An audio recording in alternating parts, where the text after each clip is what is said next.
দেখুন গরম গরম রুটি তৈরি করা হচ্ছে চীনের একটি কারখানায়। রুটিগুলো দেখেই মনে হচ্ছে খুব সুস্বাদু হবে। চুল্লিতে দেওয়ার আগে বিশেষ কায়দায় কাঁচা রুটির গায়ে মাখিয়ে নেওয়া হচ্ছে কোনো কিছুর বীজ।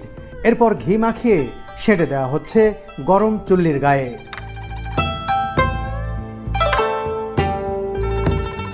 বন্ধুরা দেখলেন তো কি দারুণভাবে রুটি বানানো হচ্ছে। আমি একটা নিলাম তাদের কাছ থেকে, এখানেই খেয়ে দেখতে চাই।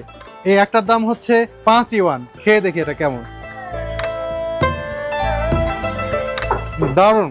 এর উপরে একটা অনেকগুলো বীজ দেয়া হয়েছে। দেখুন এগুলো খেতে আরো খুব মজা লাগছে।